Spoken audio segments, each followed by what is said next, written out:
91.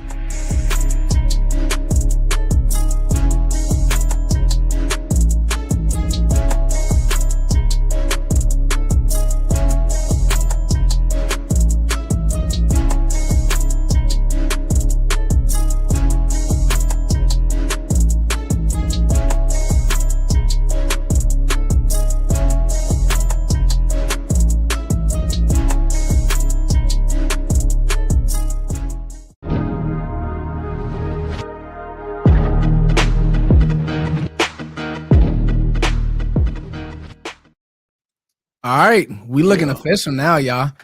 Chat. I want to be the first to say we're gonna get B Fatty out of here. No,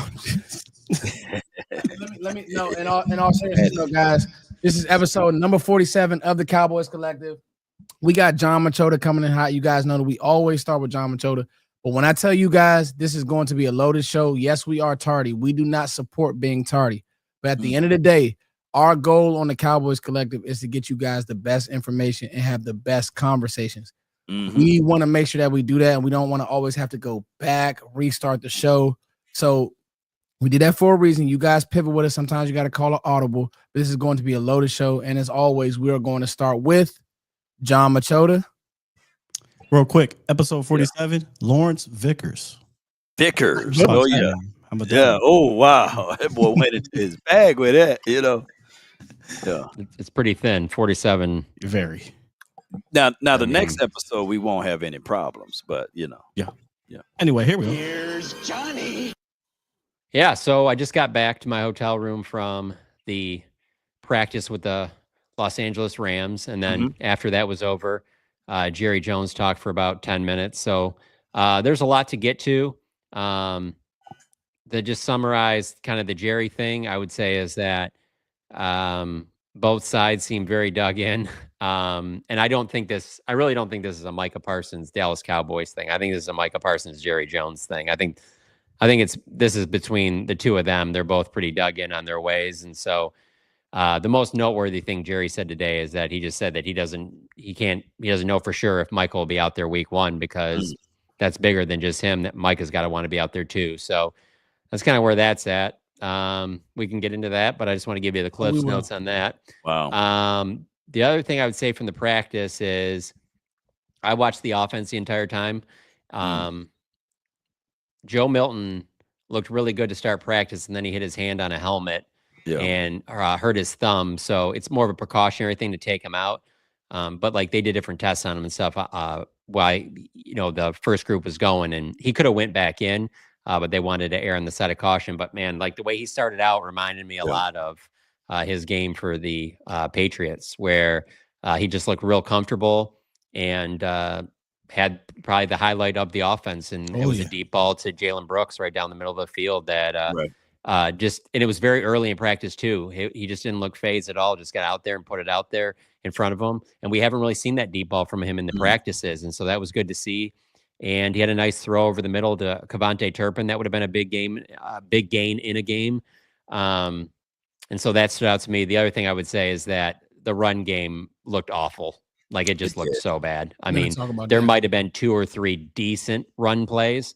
One from Hunter Lipke, one from Javonte Williams, and then one from Jaden Blue. But overall, as a whole, there was a lot of just handoffs right into the gut of the defense. Couldn't even get to the second level. Like just didn't look very good at all. And when that's jammed up, then everything else is going to be jammed up. So CD looked like CD. Dak and Pickens were solid. I think there's some things that they probably could have done a better job connecting on. Pickens had a touchdown in the back of the end zone in a red zone period where he pushed off and got called for offensive pass interference, and he didn't need to really do that. He would have had the touchdown anyway.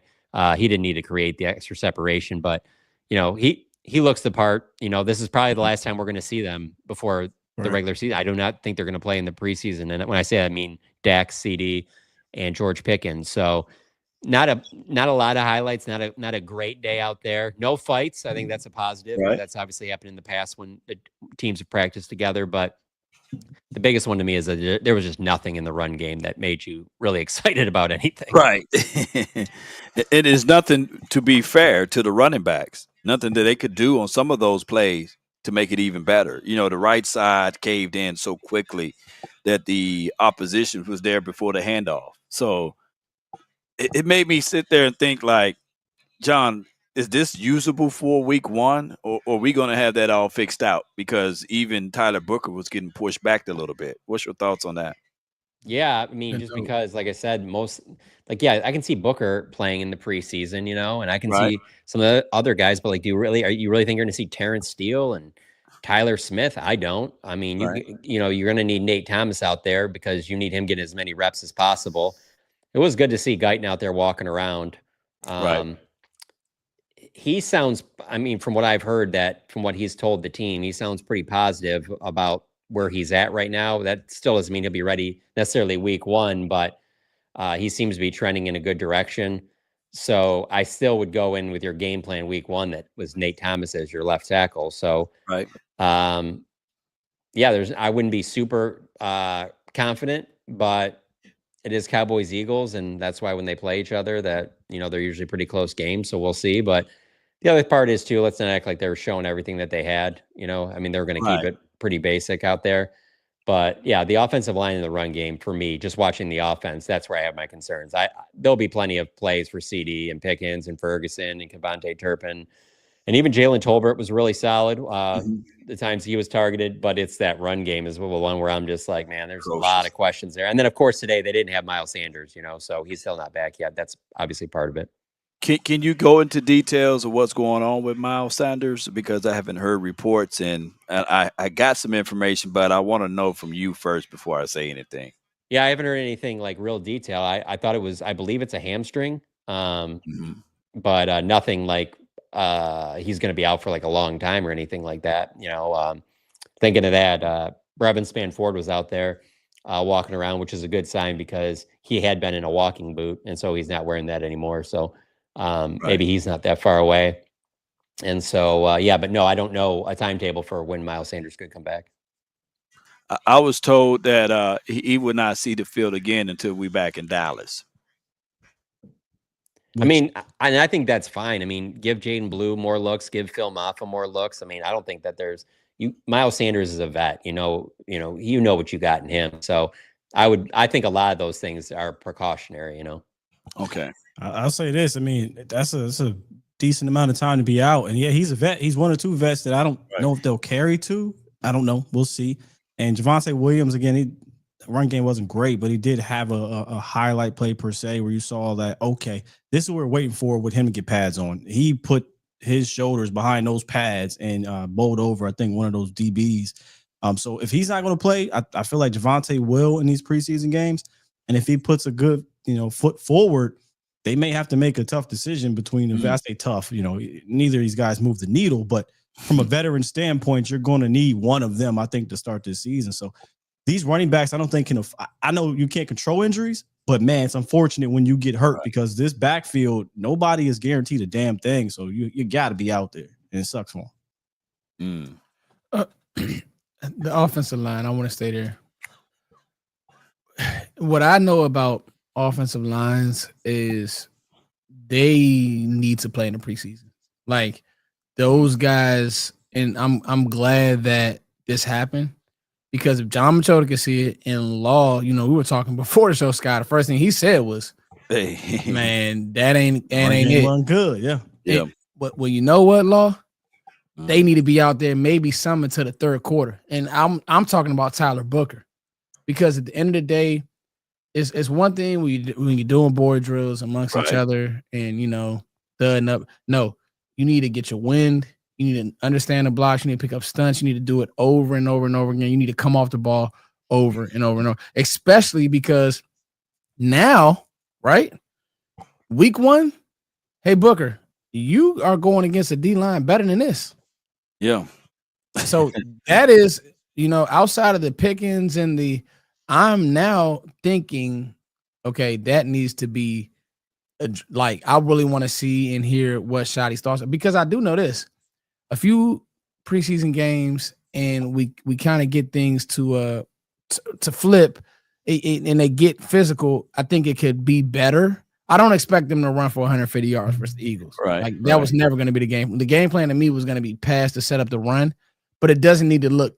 There doesn't need to be tackle for loss. You don't want Dak going into 2nd and 9, 3rd and 8 all game. You're going to lose the game like that, and it's going to get ugly. So that's my thought. How do y'all feel about like where your guys is? I guess I would ask you, John, right now, and the whole panel, where's your level of concern now after seeing that? And it's like, I don't know about that. I mean, I have some concern for sure. I just think that I've come to grips with they're not going to be like a perfectly balanced offense. It's going to be an offense that the success that they're going to have, I believe, will be through the air. And so you're going to have a run game that complements it. But I have not bought in at any point to. I know Schottenheimer said about how we're going to establish the run and all that. I don't see that happening. I don't. I think it's going to be similar to last year, where you have it's an okay run game, but I just think that you're going to have to win games through the air. And they should be able to be honest with you, but I'm interested. This is the one that will be really telling, if you want to fast forward to that Philadelphia game on Thursday night, how fast they go to Turpin with a touch out of the backfield. Yeah. You start doing that stuff first, second drive. It backs you up. That's you. Oh, we got nothing in the bag. We're trying to just pull this out because we have nothing in the run game. Like that is not something that needs. Yeah, I do not think that you need to be doing that right away. Not if you're the team that Shotty says he wants to be, where we're going to be able to run the ball whenever we want, all that. You're going to have to do something with Javonte, Miles Sanders, Jaden Blue, Phil Maffa, whoever. But like they start doing like some wild trick stuff with the run game and on one of the first couple of drives. I don't know. No. See, let me push back on you there, John. A little Please bit. do. Push back on you, John. Because if this had been in the previous years, I'd be right with you. Got this dang not in here. I'd be right with you because Turpin was utilized as that gadgety guy. From what I'm seeing out here at camp, man, this feels like Turpin is a legitimate aspect and part of this offense. And I think it was Shotty who called him a running back in a slot, right? Like they didn't use that term before. He's a running back in a slot, and they're using him that way. So if he is truly a part of the offense week in, week out, featured in the game plan, it's not a gadgety guy. He is a legitimate part of the game. So if it's series 1 and they got Turpin out there with Blue or whomever, and that's a part of it, to me, that's not, we giving up, we can't run. To me, that's y'all got to prepare to cover every inch of this grass with all types of different weapons because we have those dudes and we're going to use them as opposed to last year where it's like, how many touches you want him to get out of the backfield per game? He doesn't have to get the touch. Just him being back there can be. Oh, no, I'm talking about them handing the ball to him. Like, I do not think that you need to be handing him the ball 5-6 times a game. Like once, twice, that's fine. You do not need to be doing that because I do think he's going to be a big part of the offense as a pass catcher is what I'm saying. I'm saying that if the run game is so stale that they're like, we got to go to this right now in the first or second series, I just think that's a real bad sign for the offense. Especially because all your backs are fresh right now. Like if you can't count on like Javonte right now against the Eagles or Miles Sanders against the Eagles, like that just is not a great sign. I mean, if the game plan is and John, just to be fair, go ahead. Yeah, go ahead. No, I was just going to say, just to be fair to these backs, I was more concerned about the O-line on the right side. They was just getting in the backfield so quickly. Yeah. I seen a cutback from Javonte Williams for a touchdown, which was cool or close to one. But like I said, regardless of the running back, it was more so my reservation is on the O-line. I think that if we can block it up pretty good, these guys can create some space. But the way that this D-line was getting at the O-line and getting in the backfield, it was just crazy to me. I was seeing it on multiple occasions, Yeah, no, that's part of it for sure. No, that's absolutely fair. And if you can't block it up, it don't matter what's going on. No matter who you got back there. You're going to need a superhero that's when you start throwing. Right. Yeah. And we talked about that. Like you don't that's have when the offense open up. Yep. You don't have one of them ones back there at running back, So it's really dependent then on scheme and O-line. And like Foot said, and we've been saying for all offseason, it's going to take these guys some time. I mean, to get together, collect. You got a young O-line, a backup in Nate Thomas, who had his welcome to the NFL moment against Jared Verse a few times. a new scheme, new coaches. So I'm not, to answer Foot's question, I'm not overreacting to today. I think, again, they needed to get out there together against a good D-line, right, and get this working. I don't think the run game is going to be something that they lean on, maybe not till the second half of the season. I think it's going to take some time for it to be something you can say, okay, we can't throw today, but we can run. Ladies and gentlemen, get ready for this offense to be led by the pass game. I mean, I've been saying it for a long time. That is your strength.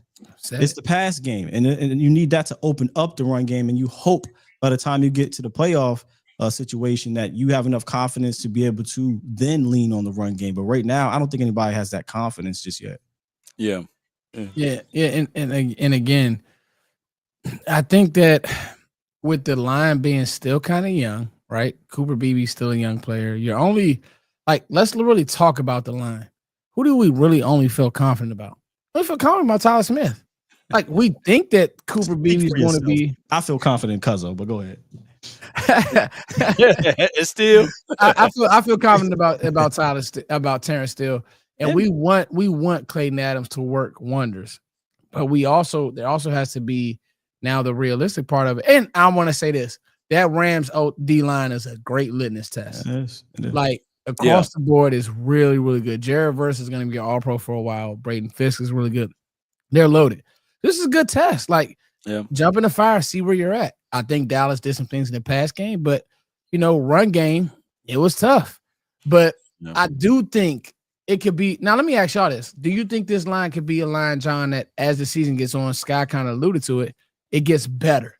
They gel. They find the runs that they like. They find the runner that they like. Yeah, I mean, it can, but it just has to be the same group. It can't be, Tyler Guyton's out for the first 2 weeks. Tyler Guyton comes back. Now Terrence Steele is missing 2 games. Terrence Steele comes back.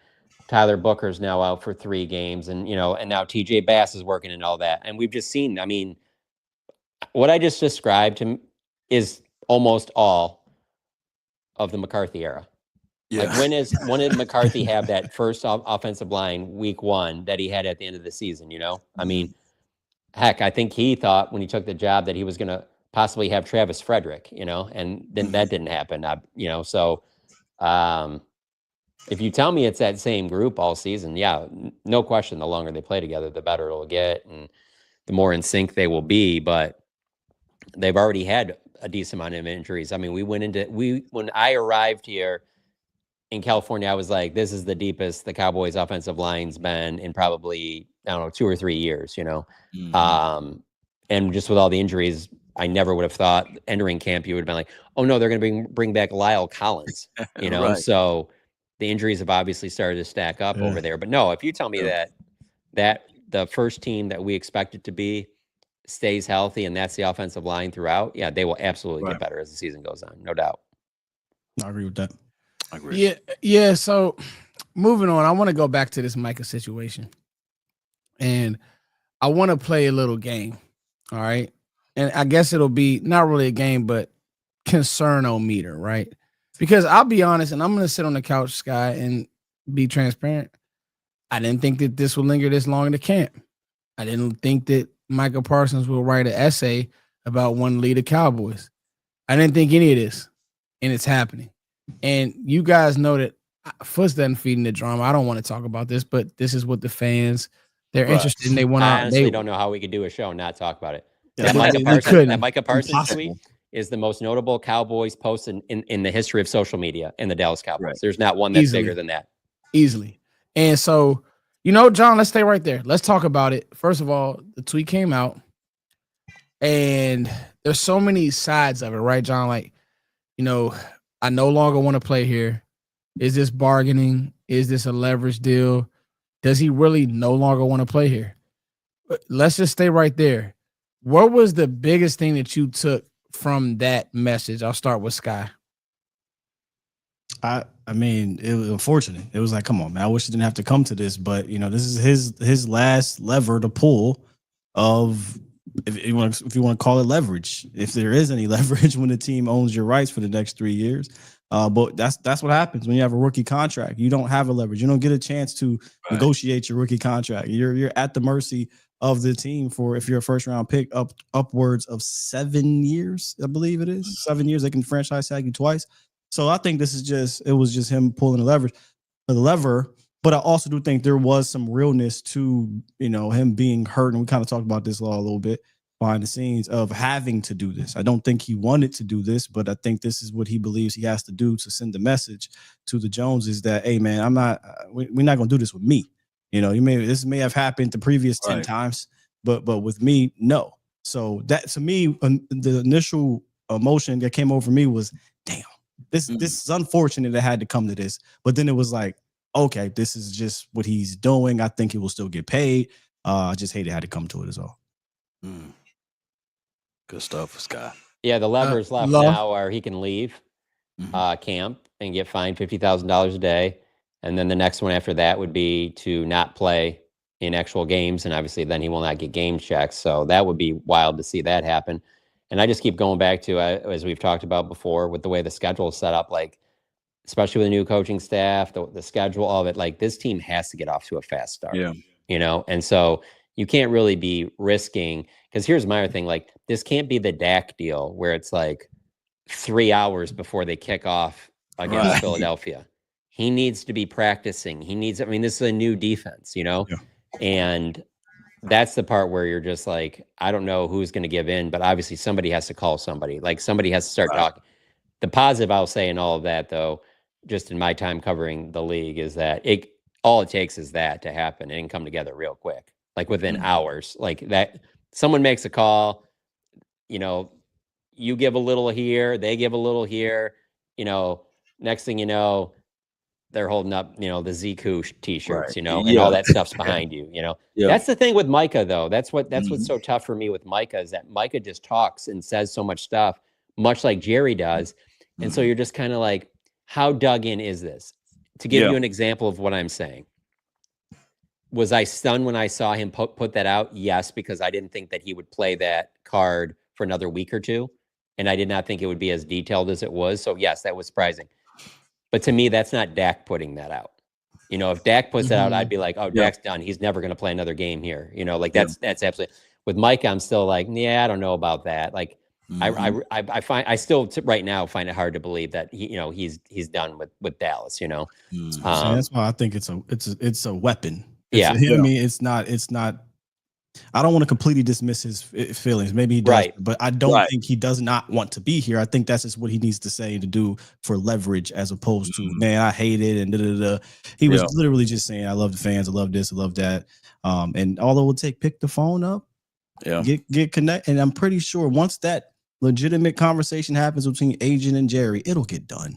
Yeah. Yeah. Eventually these deals do get done, but there's nothing in life to be in a situation where Parsons is at. When you understand the situation, they always say, go where you are celebrated and not tolerated. It feels as if, though, the Cowboys are only tolerating Micah Parsons and not celebrating for what he's done in the previous years. This should be a no-brainer. This should be a situation and scenario that Micah Parsons deal get done really early. Now, he lamented the fact that he wanted to get signed and deal done last season, and now this is a whole 365 days from that point to now, and we can see that they only tolerate Micah Parsons to this degree. Now, the Jones family, they have a certain philosophy. Deadline makes deals. They want to make you earn your contract and these sorts of things, but this new generation of players, they're different. Exactly. And Parsons, the way he's feeling right now, is a real tangible thing. So how do you handle those things? Well, and there's Jerry, also go ahead. Sorry. No. I'm just saying. I was just going to say, and then there's also that Jerry Jones is so used to doing deals in an era. Most of his time as owner, up until recently, the owners generally get what they want. Generally speaking, facts. Players have more power now than ever before, and it's only going to keep getting more and more. And it's just like anything else. You have to adjust with the times. And Jerry probably is having a hard time with that. I think actions speak louder than words, and it seems like he's having a hard time with that because it's not just Micah. It was last year with CD. It was last year with Dak. It was the year before with Zach Martin. Clearly, he's having a hard time with it. My issue right now is that it's kind of like I feel like I'm in the middle, and you have two friends fighting, and they're both going over their arguments. And the one that I just keep coming back to that just really reminds me of like my friends arguing. And then someone just keeps bringing up one thing. And I'm like, this is just so whatever. But it's the Jerry on the, we had an agreement. Without the agent, Jerry, what are we doing here? Right. Like, seriously, like that's your argument. Like, come on. Like, who are you doing deals? Oh, I've done handfuls of deals with guys without their agent. Stop.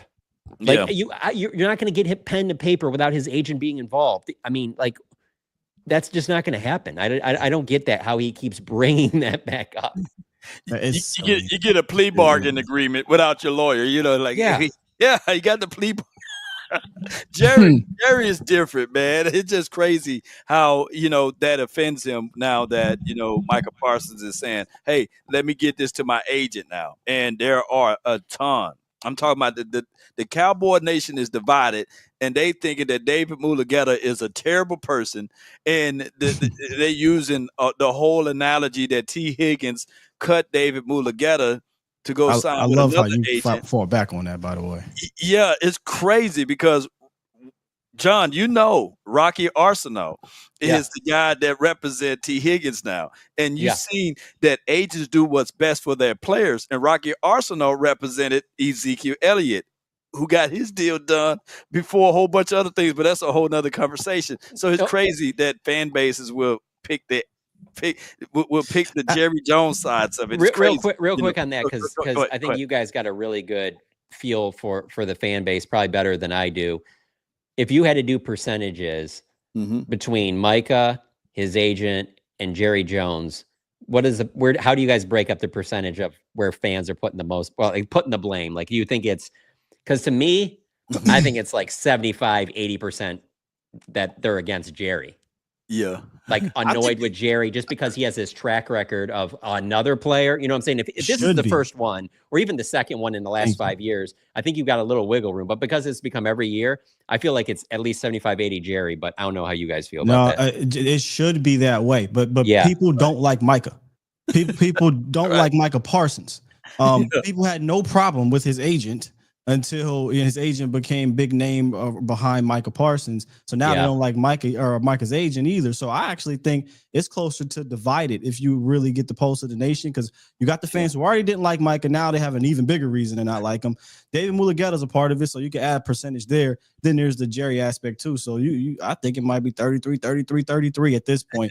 When you look at and like you said, and you go back to that point, guys, if this was one time, if this was two times, bro, they've been doing this dating back to what? Dez Bryant, Ezekiel Elliott, DeMarcus Lawrence, Dak Prescott, Zach Martin, CeeDee Lamb, and now Micah Parsons. Do you think this is all of a sudden agents just started coming into the picture? Right. All of a sudden, just in 2025, they just started to come into the picture. No, he has come out and said, I don't even like talking to the agents. Yeah. And I don't want to go back to his timeline. But I remember in 23 when Micah was like, hey, man, I want to do this. I want to do this. And they didn't want to. They wanted to focus on others. And he said, all right, cool, bet. We'll come back to it next year. And they try to come back to it next year. And that's when the radio silence. And I ended on this, to think that you can just talk to Micah Parsons, box him in the corner, and think that you're going to get a $200 million contract done with Micah Parsons as if he is the business money man is asinine. To quote Dez Bryant, that's like when Jerry Jones trying to come on the field and guard me one-on-one. You can't do that. So I'm not going to enter your arena. You don't enter mine. So to wrap it all up, I think it's split because people don't like Micah. The fan base doesn't like Micah. And now they don't like David because he's attached to him. And then you got the people that, have common sense, in my opinion, and understand that Jerry Jones, this is how he moves, and how he moves in these ways is not a good way. Right. I would even say I hate what it's doing from Brian Schottenheimer. Yeah. Good point. Because at the end of the day, Sky, you about to give me a drop? No, I'm responding to a text. I'm responding to a text. Law. I think Shotty came out swinging, right? Yeah. As a coach, John, I mean, on fire. But there's no human being in the world that can say, "Oh no, we're good. We're gonna," because it's a distraction. Because it is the human side of you is just like, hey, I want my guy out there. Hey, I know Mike is a leader. I know he wants to be right. I know he wants to be out here with his guys and this part of it. And then the problem that I have with Jerry is, okay, Jerry, now you're upstaging the coach every day or every other day and this is the problem. And this is the why. I'm not going to say it's why the Cowboys lose, because there's obviously scheme things, and Mike could have been a better coach and Dan could have been a better coach, but the circus, I feel like it's, hey, this is what I equate it to, Law. Mm-hmm. If you're drafted to Dallas, you have to deal with football and you have to deal with this. If you're coaching in Dallas, you have, and some people like that, but then there's also people who like to fly under the radar. Like there's people who like to go to the strip club. There's people who like to go fishing. And at the end of the day, which one's Jerry? Jerry said, I'm gonna do both. We're gonna go on a yacht. I'll just say right now, I wouldn't be surprised if Jerry's never been fishing in his life. So anyway, continue. Sorry. Yeah, does he like to? Does he want to go? Does he want to go to strip club? He want to go. Well, he won't be at that strip. Y'all seen the picture? Y'all seen the picture? Yeah, and what it comes off as is we're into, and unfortunately, nobody's gonna stop buying tickets. Right. Nobody's gonna stop talking about it. No, and so the machine, it's the Cowboys machine. Mm-hmm. We try to pierce through it with talking about scheme and the whole nine, but John said it. You cannot go do a show without talking about it. So it's unfortunate to me for a shoddy Law. And let me ask you, how does he navigate this? Because he has to navigate being an OC, and this is the part right about being an offensive coordinator. Is like you got to have clear thoughts because you need to call the next play. You need to be calm. Oh, but you got Jerry doing his press conference over here.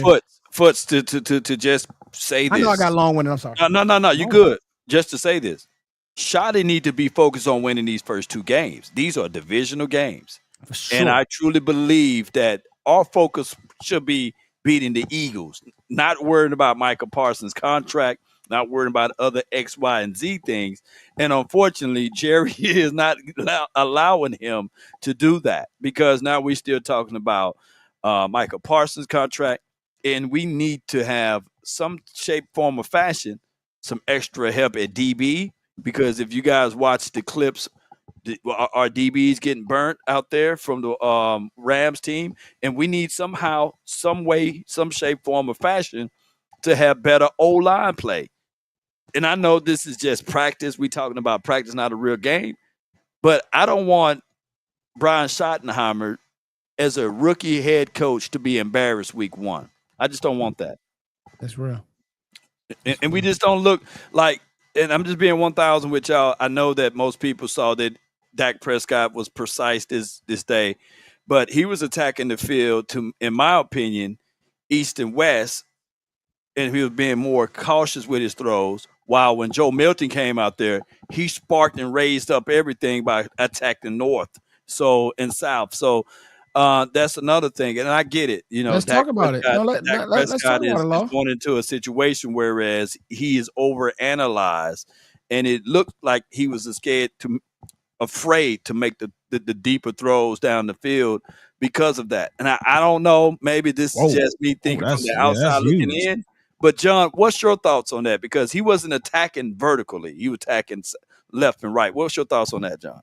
Yeah. So I understand what you're saying. I'll just say that I thought that was just part of like their plan early on, just like how they started out with like a lot of like basic run plays and things like that. So I think that they were kind of ratcheting it up to that stuff down the field.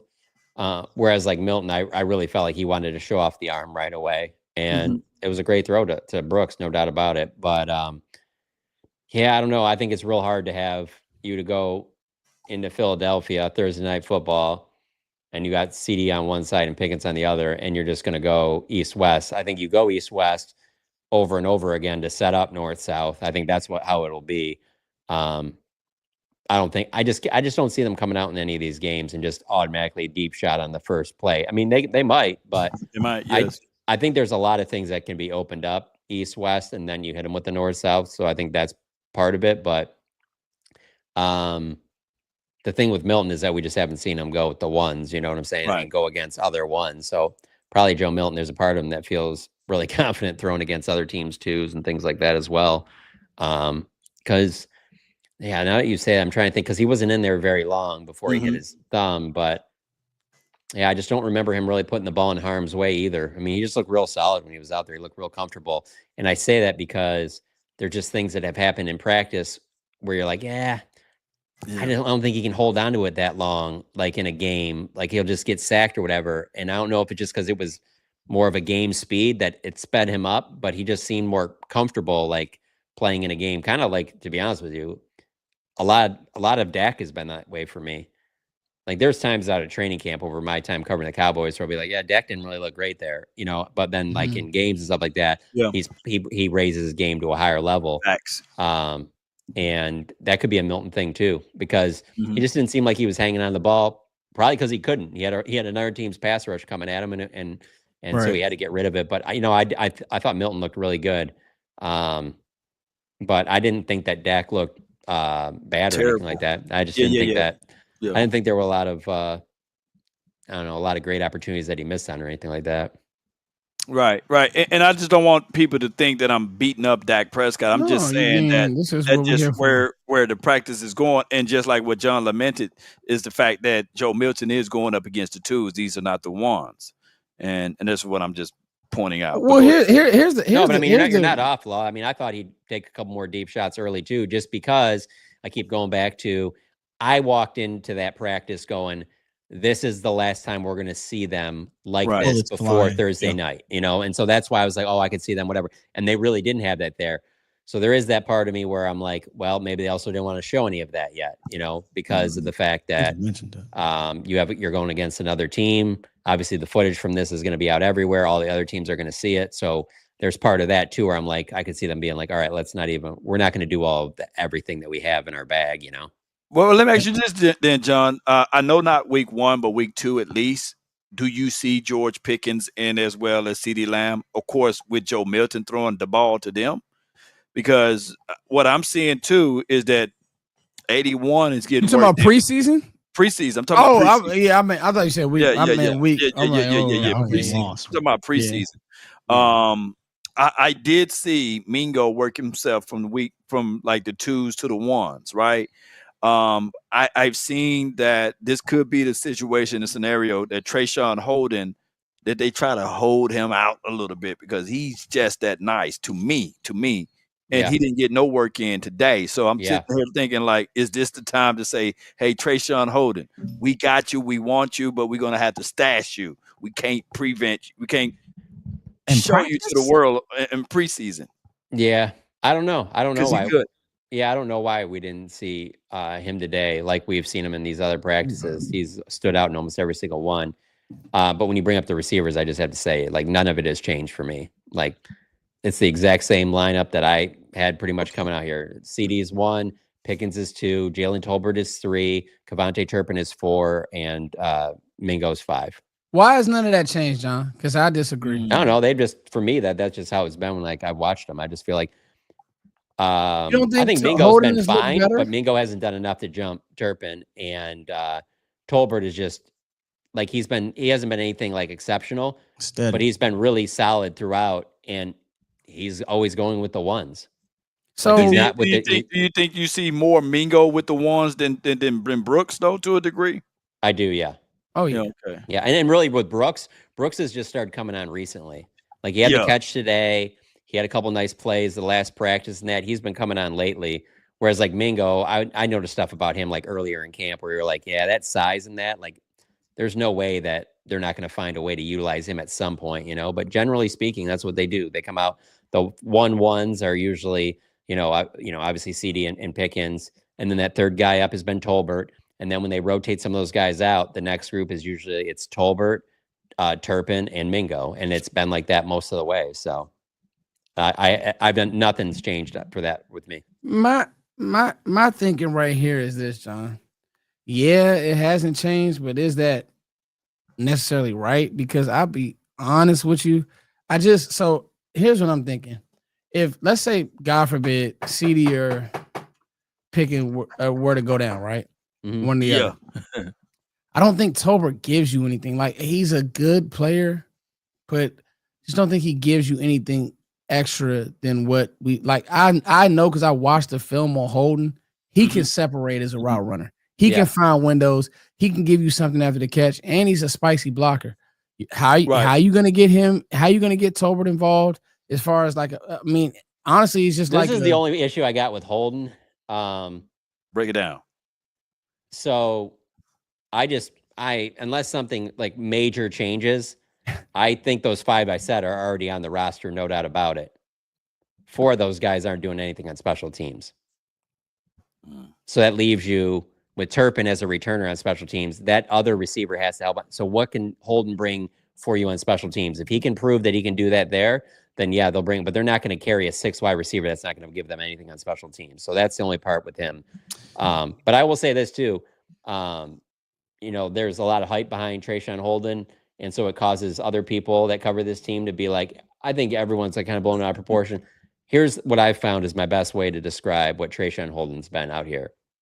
So every year, every other year, there's always the John Veidt Johnson, Andy Jones, George Farmer. We've talked about all these guys over the years and stuff like that.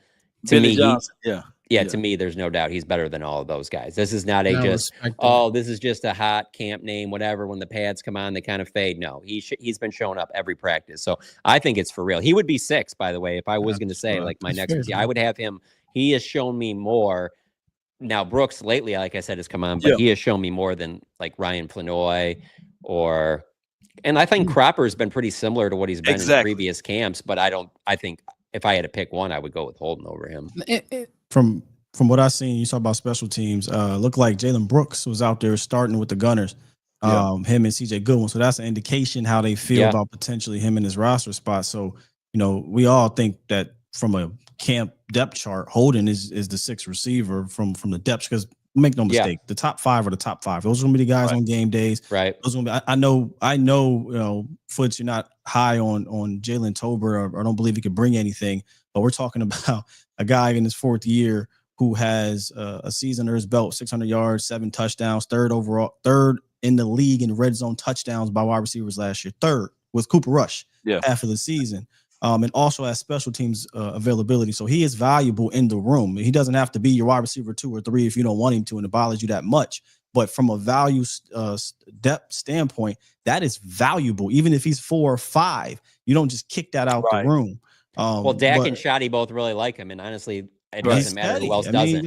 Yeah, he's not more athletic than these other guys. He's probably not more talented than some of these other guys, but he's going to be where he needs to be. He's going to secure the catch. He's going to do his job. It seems like they feel that way, and he showed that last year by being wide receiver 3 and having a solid season. That doesn't mean you kick him off. Everybody wants to kick him off the team. I think that's wild to me. If I could have a guy in my room who is the 4th or 5th guy, if y'all want to knock him down the depth chart, that has that on their resume, sign me all the way the hell up. What are we talking about here?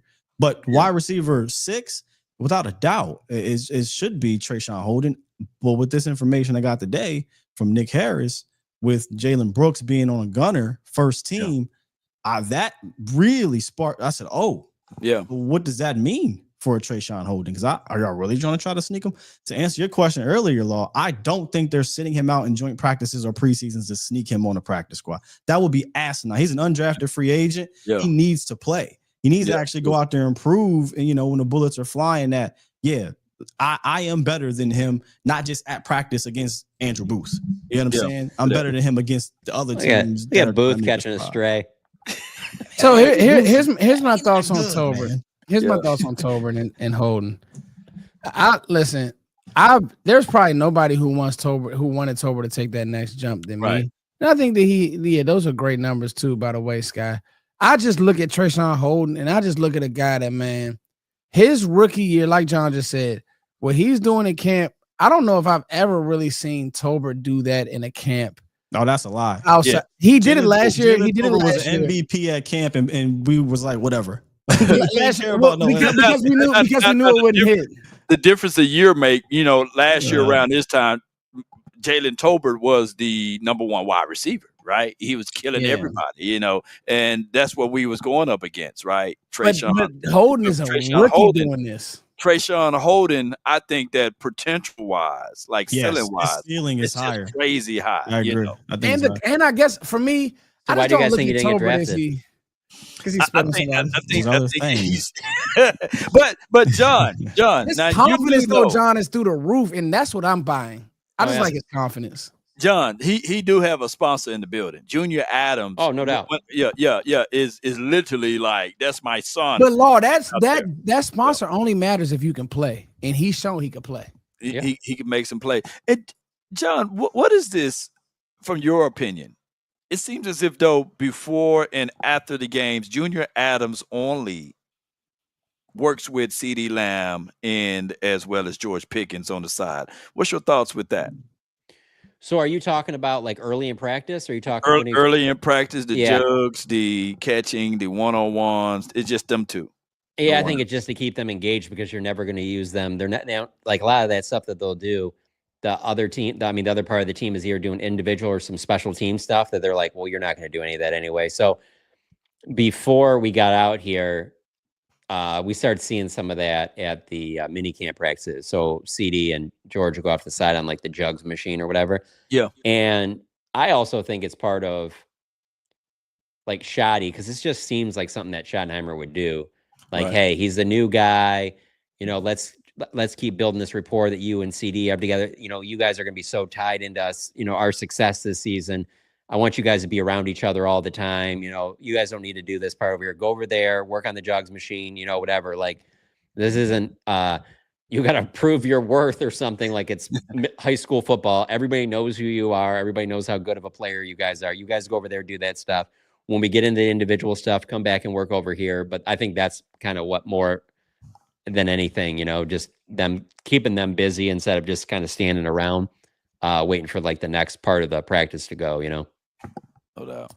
Yeah, I wanted to piggyback on something that you guys were talking about, Law, with the passing game with Dak and Milton and attacking down the field. So I think today, because I'm telling y'all now, I've already seen on Twitter the offensive line overreactions are going through the roof. And I've actually seen a lot of people down on Booker, which, Law, you can maybe talk about this, John, as well. I didn't see any plays that were that bad, but you guys watch every rep. And I'm just getting caught up. So I'll really go back and look through it, because that's what I like to do when I see these clips, really look through it. But I wanted to say this, with them not game planning, like I've said this team is going to pass to set up the run, but how we do it, that actually is thoughtful to me, because it's something we need to think about, because this team and defenses will only respect us if we push the ball downfield. Right. I'm 1000% behind that. Meaning, you can play the sideline stuff, but then that turns back into me, McCarthy's quick game West Coast offense. Then it's just it's. But and then I also want to say this. I know I'm kind of all over the place, but I also want to say this, John. I'm not mad at them pulling out Turpin early. Here's why. Turpin needs to be a part of the offense. Like, it's not as a wide receiver. I see. All right, let's argue. This is where I want to disagree, John. I think he needs to be used as a weapon. Like, if you know, that's fine. Think about it. Us 4 people, 1, 2, 3 in this box. We know we don't have a great running back right now. One can develop, but we don't have a great one. But we do have a great weapon. Like, he had a play today where he just pulled away from the defense. Oh yeah. What's wrong with using that to your disposal? There's nothing wrong with that. That's not a break glass. He's part of what we do. Part of the game plan. Yeah. You know what I mean? So those two things, John, pressing the ball downfield and Turpin, John, I don't think that we should look at that as a bad thing. If it happens on the first 2 series, it is very showing your hand to me. How? Especially when it comes like this, because this is I got this already in my head. Okay. Javonte Williams, 2 yards. Javonte Williams, 2 yards. Oh, John brought his fastball today, Sky. 3rd and 6. Underneath pass to whoever, dropped off the field. Nowhere on the first series is Pickens or Lamb even targeted. Be doing. Yeah. And then all of a sudden now Philadelphia comes down and scores. You come out Now you're doing some like handoff to Turpin thing. Like that just seems very like, okay, well, Yeah. like if you're going to be doing that, like to me, the Turpin as a running back thing needs to be like a change up part of your run game. It cannot be the thing that you're leaning on. Like I was saying, like 2-3 times a game, that's fine. But I like it better as him as a wide receiver doing different things. Like, What about a hey, jet part of your run sweep game guy, could be John? like checking it down to him on a short pass or something like that, getting him in space because other guys cleared out or whatever. But I'm just telling you right now, if they're doing those handoffs to him early on, oh, they got nothing in the bag in the run game. I'm telling you that right now. The major thing is what John is saying is that exactly how the start of the practice started, Yeah. Wow. -1, -2, and they think were about not it. That's spotting the exactly ball. what you do to this team. You take away, you do everything you can. You take away CD, you take away George Pickens, and that's obviously going to take a lot. So it's going to leave a lot open for Jalen Tolbert and Jake Ferguson and Turpin and the run game.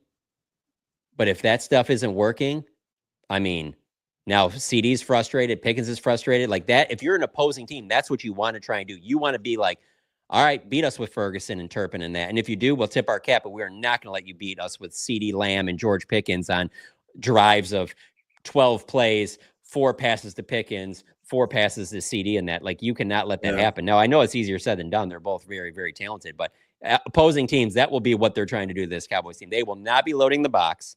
They will feel very confident that they'll be able to stop this run with what they have in the box.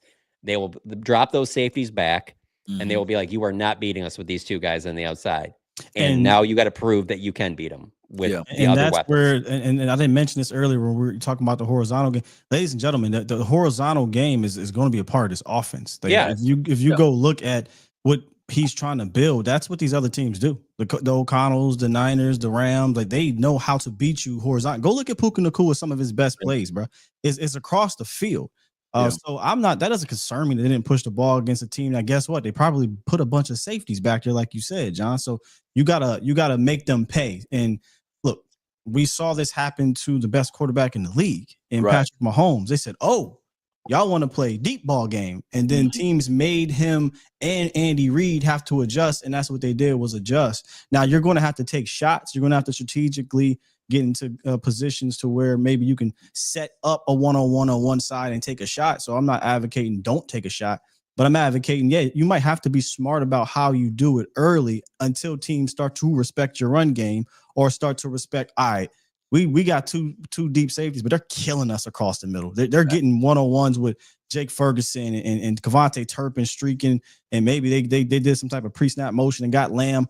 Okay, we got to adjust and we got to go man. And now, gotcha, right? So I don't get concerned about that. In fact, they probably need to work on the horizontal game with the bullets flying so that when you get out there week 1, guess who's going to play a lot of deep safety?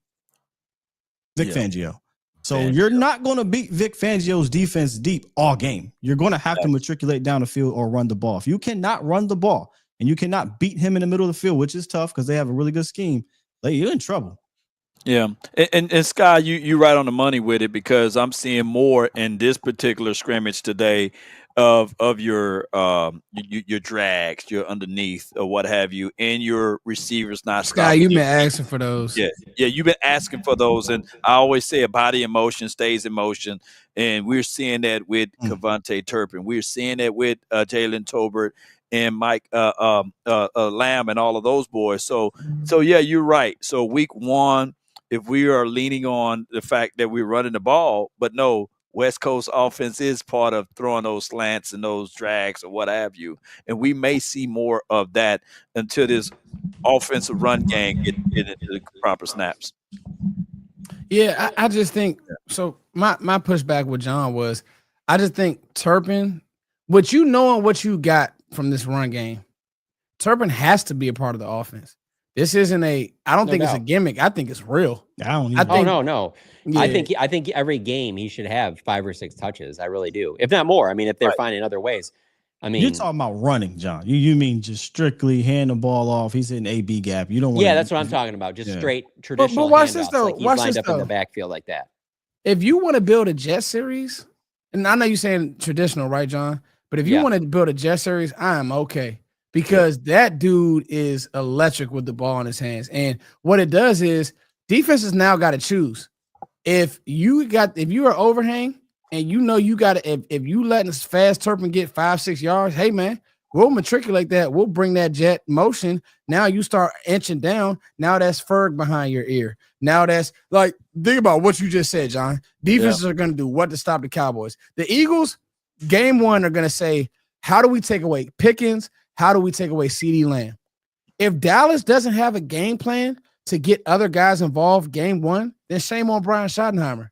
Because after you get those guys involved, now it makes Vic Fangio play his defense true, right? He has to play it true. Because if not, we'll take what you get. Like, we just paid Jake Ferguson a lot of money. I like Jake Ferguson over the middle versus this defense. Said Tolbert, Mr. Reliable versus their third corner.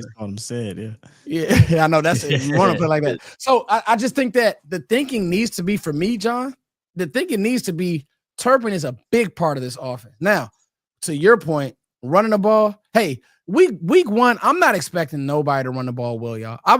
That's me as knowing what I know about offense. If it happens, hey, I'm throwing a party. But I know. Wait, you don't expect the Eagles and Saquon Barkley to run okay? John, leave me alone, man. Okay. Hey, John, we will see. We'll see. We saw what Karen Williams was able to do today. Have you said what was he able to do? Talk about it. So what I'm getting at is that our run stopping defense is still an area of the unknown, right? On top of that, to be fair to even on a run game, because I only got, Ray J got one wish, I got two wishes, y'all. I got two wishes. Can we run the ball and can we stop the run? And when I looked at the run game on our side today, I was sitting there like, God, dog, we get hit in the backfield. But to be fair, John, we didn't see a lot of pulls. We didn't see a lot of traps. We didn't see any GT counters. So they were doing vanilla stuff. So, and also, there's no excuses if those things aren't good. They were awful. That part too. Yeah, you had all off awful. Yeah, you built your coaching staff. You did free agency, trades, the draft, all to fix it. Those are two things that will not be looked at as, oh my gosh, I'm so surprised this wasn't. No, you had a full off season to address those things. So you have every right to be judged by those. They really didn't. We're being hopeful that your rookie 5th round pick can be a spark. Two flamed out running backs from other teams can be something. You're close to being a bust 1st round pick from 2 years ago can do something. Your 7th round. We're hoping. They didn't do anything to address those, and camp will get people excited and things, but then reality gonna smack you upside the head. It's like, and I'm hoping reality may smack them upside the head and realize they maybe need to get a veteran defensive tackle in here or what have you. But you're right. Scott, you brought up something before we went live, and we were talking about like the defensive line for the Rams, right? Yeah. They're not built themselves to stop the run. They are a penetration type of team. They have a lighter defensive line. Can you let people know where the Rams stood at far as stopping the run last year? While they might have a ferocious D-line, they do, don't get me wrong. They were ranked 26 in run defense and yards per carry last year. So it wasn't like they were, this amazing run stopping team. So I don't know if you want to look at them as the mold of how you would have built your defensive line, but they got dudes though. Yeah, they got dudes. Is good, and Fisk and the Wake Forest kid, like they're good, but they're not built to stop the run. And that was proven last year when Saquon ran for 200 yards on them at the crib. But yeah, I think what you're getting at is we are built similar in that we're smaller, quicker, faster. That's what he wants to do.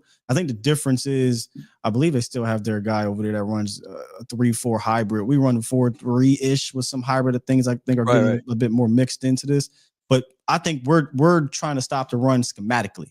We're trying to stop the run with 8-9 people, as opposed to having one big giant nose tackle clogging things up and then having guys rally. They want to stop the run with those guys around the box and a safety coming down the alley, overhang corner, and blitzing in. That's what they want to do. No doubt, man. Since we pressure for time, man, let's go ahead and do these super chats, and as well as talk about that seat in the geek. Before we get to the super chats, man, make sure y'all save y'all bread and get some of these tickets over there on SeatGeek. Shouts out to SeatGeek, our new sponsor for the season. One of a few we're gonna have this year. I know they just had practice out there in Oxnard, man. And if you didn't get a chance to go to Oxnard, catch the Cowboys live, you can catch them live at AT&T Stadium this season. In fact, you can catch them this weekend against LA Rams. If you go to SeatGeek, use the code Cowboys Collective. We want to give a huge shout out to our sponsors, man. Over 28 million downloads from SeatGeek. That makes them the number one rated ticketing app. They got over 70,000 events listed over there between concerts, sports, festivals, so much more. And make sure to head over there and download that app because the regular season is coming. MLB is here and SeatGeek has your back. All you got to do, download the app. You'll see green, you'll see red. We know green means good, red means bad. Make sure y'all click all them green dots and buy up those tickets, man. They have the buyer guarantee. So they're backed by that. And so if anything happens, you are guaranteed to get your tickets. Again, Cowboys Collective is a promo code. You will get $20 off your tickets at SeatGeek when you use the promo code Cowboys Collective. So go ahead in that link right now. Download it and use our promo. Appreciate it, SeatGeek. I'm a big fan, by the way. We got like $20 I use them on even y'all, before man. they were our sponsor. I use them all the time. Like the best thing about SeatGeek is that when you like look at your tickets, like the price that they're going to give you is what you're going to pay at the end. Because you go to some of these secondary ticket sites, they trick you into thinking like you're like, oh damn, that's a great deal, and then you get to the end, and then they add on all those other charges, and then you're about to like click on it, and you're like, well, damn, that's like $50 more than I thought it was going to be. So yeah, no, I've been using SeatGeek for everything for probably the last 5 years. And for sure, personally, I'm gonna let y'all know. Don't just use it for Cowboys events. Cowboys Collective, you can use it for music. All what SeatGeek goes and that they have, use that Cowboys code, and we got $20 for y'all, basically. We got you. Yes, sir. That was and Scott said they're the best. I think we got the best podcast, Cowboys podcast. I'm just saying. All right, baby. Let me get it. I'm just saying that we're gonna blaze through these. We'll go quick. O-line has to be elite. The chemistry is key. Yes, and Maximilian, thank you for the 2. That's it. Like I'm not overreacting. Defenses are always ahead of offenses. Law and John are giving us the unfiltered, thoughts. But Max, we're not gonna overreact because the O-line will get themselves together. They will. Fellas, how much talk is there in-house that they question Micah's attitude? Are they maybe not sure he lasts long? The truth, thank you for the $5. I'll let one of you guys take this one real quick. Yeah, there's some to that for sure. There's definitely some to that the whole like the leadership part of it and all that, but you didn't come all the way this far with him to even negotiate with him. That's the thing. Like Jerry already thought he had a contract agreed to. Right. Like you don't come this far if you can't see past that stuff. And then also, let's be honest, like the Cowboys have given big contracts to players that they weren't 100% with off the field too. Like let's be honest, that can't be the thing that's holding it up. Let's get one thing clear here. They have offered him a ridiculous contract. So it's not like, oh, the Cowboys are holding off. They're not offering him because there's attitude or whatever behind the scenes. They want Micah. They want to pay Micah as the highest non-paid quarterback. But as they all say in business, the devil is in the details. He is not equipped to look at those details. The agent is. Hence, agent got to get involved. Jerry don't want the agents because he the devil, and them details need to be studied. Come on with it, man. It's good stuff, man. And just like what Jerry said, man, or Steven said, Micah gotta want to be paid, which is crazy. And as well as I don't know whether or not he's going to be playing week 1. It's on Micah Parsons. So it's a lot of devils into the details of what Sky is saying. So come on with it. Maximilian, thank you for the $2 super. He's your fire agent. I don't think he's gonna do that. Dave Mulligan's a great agent. So sorry, Max. In sports right now. And then a prediction for when the deal ultimately gets done. Let's hit Max's last super. Thank you for this one. Y'all had me you said spicy blocker. I don't know what that means. Sorry, Max. But let's end on this. Prediction of when the deal gets done. I'm out. I don't know. John. I literally do not know at this point, Scott. I feel you. I don't know anything anymore. I'll say the week before the game. Okay. Yeah, week sounds about good. I was going to say at some point when they get back to Frisco, but I think that a lot of what Jerry's doing, and this is just my own opinion, is laying groundwork for, all right, when we do talk, like there's no BS. Like I've already showed you that I'm like angry, whatever.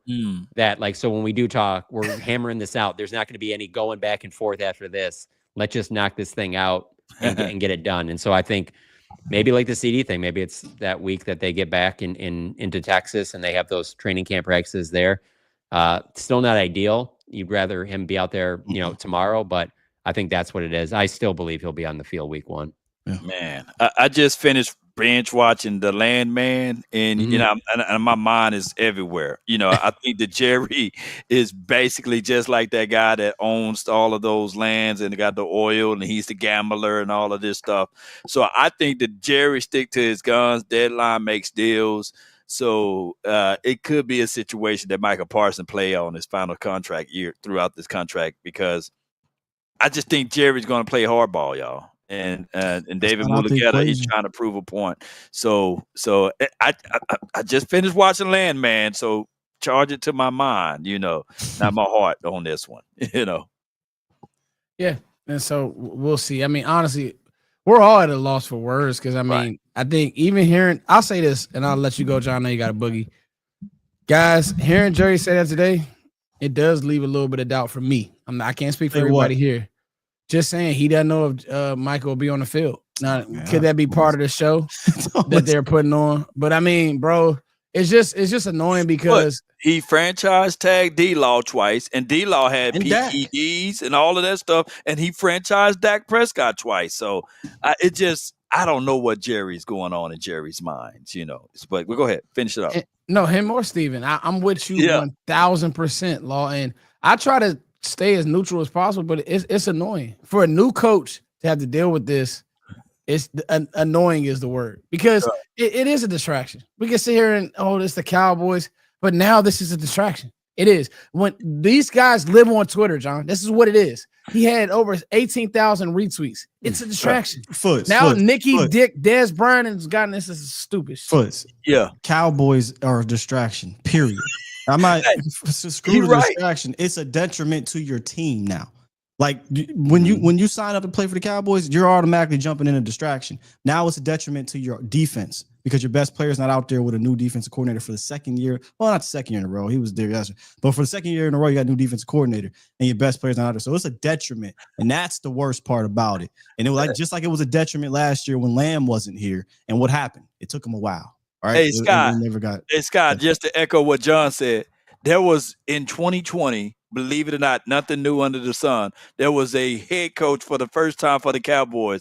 He had to deal with the same thing with Dak Prescott. Yeah. Remember? Yeah. I can't make this stuff up. That's right. Same thing. That's right. The same thing. Yeah, same thing. Yeah. Hey, crazy stuff. John will let you go. Law. Fool me once, shame on you. Fool me twice, can't get fooled again. Shouts out. We will see you guys on Thursday. 700 people, man. Shout out to y'all. Claps in the chat, man. Let's keep this thing growing. We got a good number. We love you guys. We'll see you guys on Thursday. Peace. Yeah.